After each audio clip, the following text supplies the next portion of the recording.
Salut à tous, c'est Julien Ponce et bienvenue pour un tuto sur comment obtenir l'écran de veille de Apple TV sur Windows, et il y a la même chose en équivalent sur Mac. Donc là j'ai trouvé sur YouTube quelqu'un qui a uploadé toutes les vidéos de l'Apple TV, elles sont vraiment très très belles, c'est des vues aériennes avec un très léger travelling, voire une montée aussi, un effet dolly, et à plusieurs moments du jour, et l'outil a l'intelligence en fait de vous proposer une vidéo dont la lumière correspond à l'heure à laquelle votre ordinateur est connecté. Donc là par exemple, on va vérifier d'ailleurs, je ne sais même plus quelle heure il est, c'est 18h20, donc sensiblement en fin d'après-midi, début de coucher de soleil, hein, ça dépend de la saison. Alors je sais pas si ça scanne la saison, je crois pas qu'il y ait des vidéos pour toutes les saisons, mais bon en gros là par exemple ça correspond à peu près, et sachant que dès qu'il commence à faire nuit chez vous, il vous propose des vidéos où il fait nuit. Donc les vidéos sont assez hypnotiques, c'est toujours assez sympa de... Moi j'ai mis ça dans mon salon, j'ai pas une Apple TV, j'ai un ordinateur tout bête, une tour qui est cachée derrière la télé d'ailleurs, et c'est assez, quand on a des gens qui tombent là-dessus et qu'on discute, il y a un côté hypnotique, les gens peuvent pas s'empêcher de regarder, de plonger dans l'image, donc c'est vraiment hyper efficace, c'est vraiment très très beau.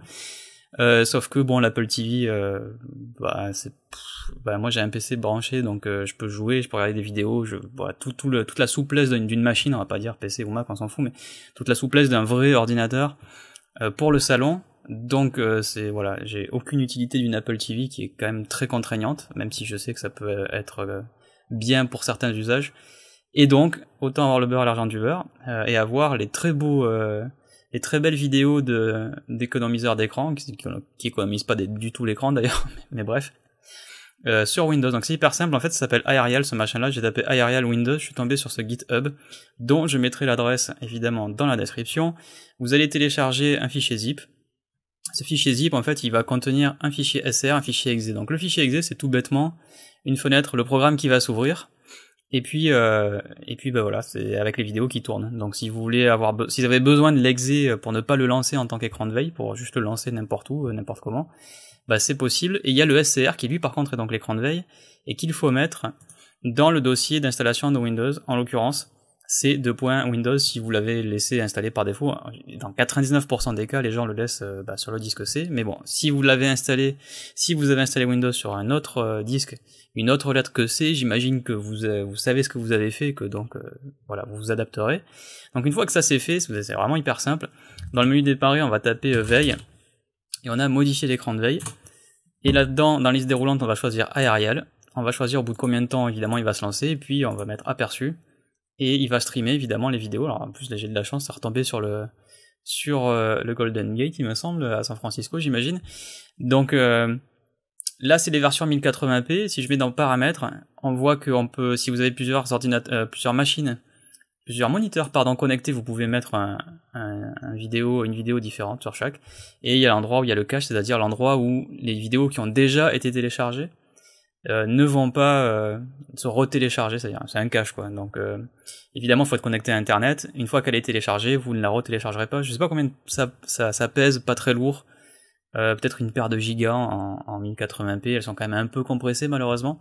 Alors du coup il y a une version 4K que j'ai pas installée, et voilà, il y a une version 4K avec un folder GitHub où il y a un SCR qui est modifié et qui va aller chercher en fait les versions 4K. Donc vous pouvez cliquer sur ce SCR, puis cliquer sur Download. On va aller chercher, on va mettre enregistré, on va le mettre sur le bureau par exemple. Donc je vais avoir un nouveau SCR, il a dû s'afficher, tac, il est là.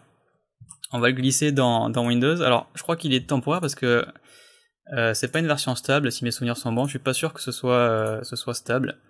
Donc si je vais dans veille, modifier l'écran de veille, voilà, chez moi en fait ici, la dernière version, ça marchait avant, et depuis qu'il a été mis à jour, en fait il fait planter le système d'écran de veille. Donc c'est pour ça que je vous ai montré en premier avec la version normale 1080p, mais je pense qu'elle est pas temporaire pour rien cette version.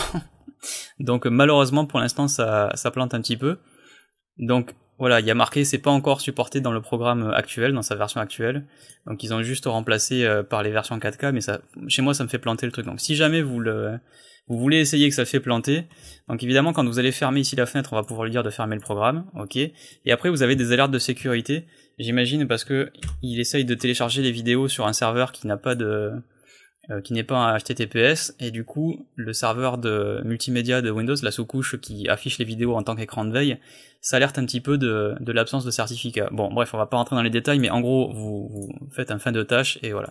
Et vous remettez l'ancien SCR, donc par exemple, celui de la version 1080p, hop, je le remets dans Windows, ok, je suis en train de copier autre chose, c'est pour ça que vous avez une fenêtre là qui traîne, et on va revenir dans Veille, et vous allez voir que, s'il me fait pas mentir, là, cette version-là, elle fonctionne sans problème. Voilà. Donc la 1080p fonctionne. C'est quand même très très beau. Hein. Si vous avez ça, à moins d'avoir le nez dessus, évidemment, 1080p c'est très bien. Mais par contre, les versions 4K, donc avant elles marchaient, et je peux vous dire que c'est vraiment très très très beau. C'est-à-dire que la def est quand même, c'est 4 fois plus. Hein. C'est 2 fois la largeur, 2 fois la longueur. Donc ça fait vraiment beaucoup de pixels en plus, et c'est vraiment très très fin. Si vous avez la chance d'avoir un écran Ultra HD comme moi, ça vaut le coup d'avoir cette version. Bon, malheureusement, manque de bol, pile poil quand j'enregistre ce tuto, la dernière version ne le supporte pas. Alors, pour mes amis sur macOS, je crois qu'il y a une version, si on tape Aerial Screensaver macOS, il doit y avoir une version pour Mac qui traîne. Tac, voilà la version pour Mac. Et vous allez télécharger là aussi un truc à mettre dans librairie, donc le dossier bibliothèque du profil utilisateur, de votre profil utilisateur, dans Screensaver, et ça va apparaître en tant que n'importe quel screensaver du Mac, donc comme Windows en fait. Et voilà, c'est hyper simple. Vous aurez, si là aussi vous avez la chance d'avoir par exemple un écran Retina, alors là, tous les ordi maintenant, sauf le MacBook Air qui est ultra vieillissant, mais si vous avez un iMac, si vous avez un MacBook Pro, vous aurez un écran qui aura une définition supérieure au 1080p. Là aussi, ça vaudrait le coup d'avoir la version 4K. Je sais pas s'ils ils ont sorti les vidéos en version 4K sur la version Mac. Je me permets de penser que oui, puisque là aussi j'avais essayé et c'était quand même assez joli, donc vous me confirmerez ça pour ceux qui veulent essayer. En tout cas, voilà comment on installe les écrans de l'Apple TV. Si vous voulez juste les regarder pour le fun, vous avez ce monsieur qui a envoyé les 2h27 de vidéos. Donc il y a vraiment de tout. Il y a des trucs qui sont... il y a Hong Kong, il y a Dubaï, il y a San Francisco, il y a Londres. Ah, celui-là, par exemple, elle est géniale parce qu'il finit quasiment sur la cascade qui est là-bas. Donc c'est une vue, un travelling qui est vraiment super fluide, super beau. Voilà, c'est très hypnotique et c'est vraiment un très bel écran de veille. Même si évidemment les écrans de veille ça vient des moniteurs à tube pour éviter qu'il y ait un effet de rémanence. Maintenant tout ça ne sert à rien. Si vous voulez économiser de l'énergie, votre écran il faut l'éteindre. Il faut pas laisser tourner des vidéos en 4K qui téléchargent des fichiers sur le net. C'est clair que c'est tout sauf de l'économie. C'est de la veille mais c'est pas vraiment de l'économie. Donc à vous de voir ce que vous voulez faire avec votre écran, mais le nombre de gens qui m'ont demandé chez moi en vrai, dans la vraie vie, c'est quoi ce truc sur ta télé, c'est vraiment super joli. Pour ceux qui ne connaissent pas Apple TV, ben voilà, vous pouvez l'avoir sur Windows et vous pouvez l'avoir sur Mac. Donc voilà, c'était une astuce pour Windows qui me fonctionne aussi pour Mac en l'occurrence. Je vais donc continuer à faire des vidéos de ce genre qui ne sont pas des tutos sur la retouche photo parce que la plupart d'entre vous me connaissent pour mes tutos sur Photoshop, Affinity, etc.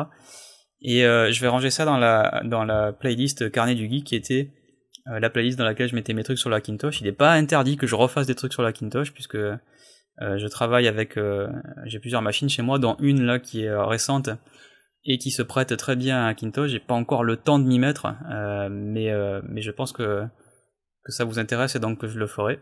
Donc voilà, j'espère que ça vous a plu. Si vous avez des idées de champs, d'optimisation, de trucs que vous aimeriez apprendre ou des trucs qui vous intéressent, par exemple apprendre à scripter PowerShell, apprendre à scripter Bash avec la sous-couche Linux, Windows, toutes les petites geekeries qui vous intéresseraient. Faites-le moi savoir, il est possible que je m'y sois déjà mis et du coup que je puisse partager éventuellement mes connaissances sur un sujet qui vous serait utile. Voilà, j'espère que ça vous a plu, combattez bien sur ce fond d'écran vidéo très hypnotique et je vous dis un rendez-vous très bientôt pour une nouvelle astuce sur Windows ou sur macOS dans le carnet du geek. Salut.